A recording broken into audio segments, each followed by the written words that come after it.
हूं सीए प्रेमकुल, आपका financial doctor. Welcome to yet another video. आज के वीडियो का जो सब्जेक्ट है वो जैसे आपने पढ़ ही लिया होगा कि कंसल्टेंट के तौर पे जॉब बेहतर है या एज सैलरीड जॉब बेहतर है। आजकल बहुत सारी कंपनीज अपने यहाँ पे फ्रीलांसर्स या कॉन्ट्रैक्ट बेसिस पे या एज कंसल्टेंट्स लोगों को हायर कर रही है रादर देन एज सैलरीड। तो इस पॉइंट ऐसे समय में ये बहुत लाजमी क्वेश्चन है कि क्या हम लोगों को कंसल्टेंट के तौर पे जॉब करना बेहतर होता है या सैलरीड के तौर पे बेहतर होता है। तो हम लोग आज इस वीडियो में पूरा इसका एनालिसिस करेंगे कि कंसल्टेंट बेहतर होता है या सैलरीड बेहतर होता है और दोनों के क्या एडवांटेजेस हैं क्या डिसएडवांटेज है। तो ये जानने के लिए ये वीडियो पूरा एंड तक देखिए। और हाँ, अगर आप इस चैनल पे नए आए हैं तो पहले इस चैनल को सब्सक्राइब कर लीजिए जिस तरीके से आप हमारी फैमिली का पार्ट बन सके। हम और आप फाइनेंस के, टैक्सेशन के, इन्वेस्टमेंट के इंपॉर्टेंट पॉइंट्स को डिसिफर कर सकें, उसको जान सकें। और इसी तरीके से जैसे हमारे चैनल का मोटो है the more you learn the more you earn, इसी तरीके से आइए साथ सीखते हैं। आप हमारा चैनल सब्सक्राइब कीजिए और आप हमारी फैमिली का पार्ट बनिए। तो चलिए इस चैनल के सब्जेक्ट को शुरू करते हैं, क्या salaried versus consultant job which is better. तो सबसे पहले इसका टैक्सेशन एंगल देख लेते हैं। जो सैलरीड इनकम होती है, जो सैलरीड लोग होते हैं, जो उनकी इनकम कैटेगराइज होती है वो एज सैलरी इनकम होती है। और जो बिजनेस कंसल्टेंट्स होते हैं या फ्रीलांसर्स होते हैं, कॉन्ट्रैक्टर्स होते हैं, उनकी इनकम कैटेगराइज होती है इनकम फ्रॉम बिजनेस में। दोनों इनकम फ्रॉम बिजनेस और सैलरी इनकम में क्या अंतर होता है और उसका इनकम टैक्स का किस तरीके से ट्रीटमेंट होता है, इसके लिए हम लोगों ने एक स्पेसिफिक वीडियो बनाया हुआ है जिसका मैं लिंक आपसे शेयर कर रहा हूं, आप वो वीडियो देख सकते हैं। तो समरी वाइज जान लीजिए, अगर आप सैलरीड हैं तो आपको, अगर आप ओल्ड रिजीम ऑफ टैक्सेशन में कवर्ड हैं तो आपको गवर्नमेंट स्टैंडर्ड डिडक्शन, इसके अलावा कुछ एग्जेम्पशंस प्रोवाइड करती है आपकी सैलरी से, जो कि आप लेके अपनी सैलरीड इनकम कम कर सकते हैं। ये एग्जेम्पशंस आपको ओल्ड स्कीम ऑफ टैक्सेशन में कवर्ड है, नई स्कीम में नहीं है। ओल्ड स्कीम और न्यू स्कीम में क्या क्या डिफरेंस है और कैसे वर्कआउट होती है, इसके ऊपर भी हमने एक वीडियो बनाया हुआ है जिसका मैं लिंक आपसे शेयर कर रहा हूं, आप ये भी देखिए, आपको इसके बारे में भी बहुत महत्वपूर्ण जानकारी मिलेगी। तो जिस तरह मैं बोल रहा था, अगर आप सैलरीड हैं तो आपको कुछ एग्जेम्पशंस मिलते हैं ओल्ड स्कीम में, न्यू स्कीम में ये एग्जेम्पशन गवर्नमेंट नहीं देती है। पर अगर आप इनकम फ्रॉम बिजनेस में हैं, आप कंसल्टेंट हैं, आप कॉन्ट्रैक्टर हैं, फ्रीलांसिंग काम कर रहे हैं, तो आपको डिडक्शंस ऐसे नहीं मिलते।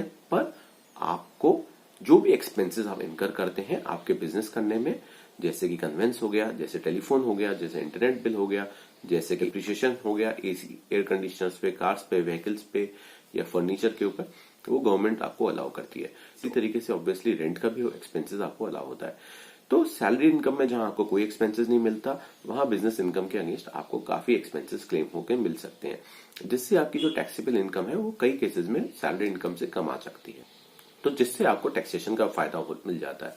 मैं आपको यहाँ ये बता दूं कि टैक्स रेट चाहे सैलरीड हो आप चाहे कंसल्टेंट हो, दोनों का टैक्स स्लैब्स ऑलमोस्ट सेम है, बट टैक्सेबल इनकम कम हो जाती है क्योंकि आपको एक्सपेंसेस जो आपके बिजनेस में इनकर करते हैं वो आपको डिडक्ट करने की अनुमति सरकार देती है।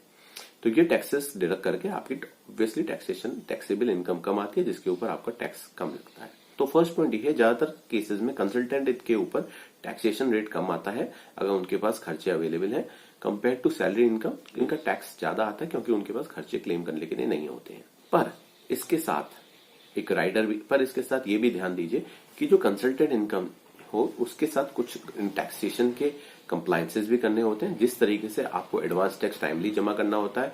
सैलरी इनकम में तो टीडीएस पूरा कट जाता है, वो जिम्मेदारी एम्प्लॉयर की है, तो आपको कोई टैक्स जमा नहीं करना पड़ता।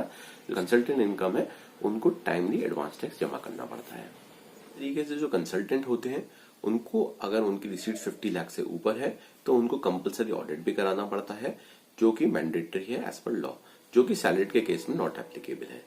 इसी तरीके से अगर आपकी रिसीट्स 20 लाख से ऊपर है तो आपको जीएसटी में भी रजिस्ट्रेशन कराना पड़ता है और जीएसटी पे करना होता है, जो कि अगेन सैलरी में रिक्वायरमेंट नहीं है। इसी की तरीके से जो सैलरीड का इनकम टैक्स रिटर्न होता है वो बहुत इजी होता है, प्योरली फॉर्म 16 पे बेस्ड होता है, आप इजीली उसको भर सकते हैं। पर बिजनेस रिटर्न जो होता है, जो कंसल्टेंट को भरना होता है, वो थोड़ा डिफिकल्ट होता है, उसके लिए टैक्स कंसल्टेंट की आवश्यकता आपको पड़ सकती है। टैक्सेशन की बात जब हम कर रहे हैं तो एक मेजर एडवांटेज जो कंसल्टेंट को मिलता है, जो कि सैलरीड को नहीं मिलता, वो है कि आपको सैलरीड है उनको सिर्फ और सिर्फ हाउस प्रॉपर्टी में हुए लॉस का डिडक्शन मिल सकता है। रफली स्पीकिंग, जो इंटरेस्ट ऑन हाउसिंग लोन आप पे करते हैं उससे अगर आपको कोई लॉस आया तो उसका आप डिडक्शन ले सकते हैं। बट जो इनकम होती है, कंसल्टेंट्स होते हैं, उनको अगर उनको किसी अन्य बिजनेस में लॉस हुआ, फॉर एग्जांपल अगर आप शेयर ट्रेडिंग करते हैं और उसमें आपको लॉस हुआ, तो उस शेयर ट्रेडिंग का लॉस आप अपनी बिजनेस इनकम से सेट ऑफ कर सकते हैं, उसमें से माइनस कर सकते हैं। और हाँ, अगर आपका बिजनेस उस साल में नहीं पूरा खत्म हो पा रहा, पूरा सेट ऑफ नहीं हो पा रहा, तो आपको ये भी एडवांटेज मिलता है बिजनेस में कि आप उस लॉस को 8 ईयर्स तक कैरी फॉरवर्ड कर सकते हैं। तो ये एक बहुत मेजर एडवांटेज है कंसल्टेंसी इनकम में, जो कि सैलरीड इनकम में अवेलेबल नहीं है। तो अब तक जो हमने बात करी वो टैक्सेशन एंगल से करी है। टैक्सेशन एंगल के हिसाब से तो कंसल्टेंसी इनकम बेहतर लगती है, पर इसके आगे के जो पॉइंट्स रहूंगा उसको आप कंसिडर कीजिए, उससे आपको लगेगा कि कुछ एडवांटेज सैलरीड इनकम में भी है। फॉर एग्जाम्पल, सैलरीड इनकम में आपको पीएफ मिलता है, आपको बोनस मिलता है, आपको ग्रेच्युटी मिलती है, आपको एलटीए मिलता है, आपको ईसॉप्स मिल सकते हैं, जो कि आपको बिजनेस इनकम में अवेलेबल नहीं है। एक मेजर एडवांटेज मिलता है, आजकल बहुत सारी कंपनी आपको फैमिली इंश्योरेंस प्रोवाइड करती हैं, जो एडवांटेज आपका कंसल्टेंसी और बिजनेस इनकम में नहीं है। तो ये सारे जो एडवांटेज हैं ये सैलरीड इनकम में बहुत अच्छे हैं कि आपको सैलरी के अलावा ये सारे जो एडवांटेज हैं, जैसे मैंने आपको बताया, बोनस, ग्रेच्युटी, एलटीए, पीएफ, ये सारे एक्स्ट्रा मिलते हैं। अगर आप बिजनेस करते हैं तो आपको ये पीएफ या एनपीएस आपको अपने स्तर पे जमा करना पड़ेगा। इसी तरीके से कई सैलरीड लोगों को पेंशन भी मिलती है, जो कि बिजनेस में नहीं मिल सकती। इसी तरीके से एक एडवांटेज सैलरीड में आता है कि आपका जो है जो एम्प्लॉयमेंट है उस पर आपको कई में इंक्रीमेंट भी मिलता है, ईयरली इंक्रीमेंट भी कंपनी डिक्लेयर करती है, जो कि ऑब्वियसली शायद कंसल्टेंसी इनकम में ना मिले, कंपनी हर साल इंक्रीमेंट ना दे। तो ये एनुअल इंक्रीमेंट भी एक एडिशनल एडवांटेज है जो कि आपको मिलता है। इसी तरीके से लीव एनकैशमेंट भी आपको मिल सकता है, जो कि शायद बिजनेस इनकम में या कंसल्टेंसी इनकम में आपके पास अवेलेबल ना हो। इसी तरीके से सैलरी इनकम के साथ एक एडिशनल बेनिफिट अवेलेबल है कि आपको अगर जॉब से निकाला जाता है तो आपको नोटिस पे दिया जाता है, आपको रिट्रेंचमेंट कंपेंसेशन दिया जाता है, जो ये एडवांटेज आपको कंसल्टेंट के तौर पे अवेलेबल नहीं है।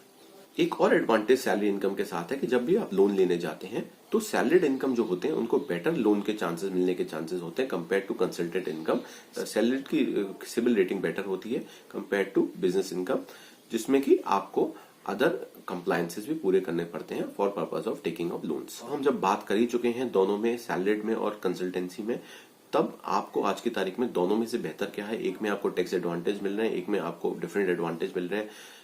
तो अगर आपको ये लगता है कि आपके टैक्स एडवांटेजेस ज्यादा हैं compare to your other advantage like pension, like PF, like gratuity, like bonus, like leave engagement, like LTA, like ESOPs, तो आप कंसल्टेंट के तौर पे काम कीजिए। अगर आपको लगता है कि आपके जो अदर एडवांटेजेस हैं जो कि आपको मिलते हैं, नॉन क्वांटिटीज जो कि मैंने आपको बताया वो बेहतर हैं, आपको मिलते हैं, तो आप जो है एज कंसल्टेंट काम मत कीजिए, आप सैलरीड काम कीजिए।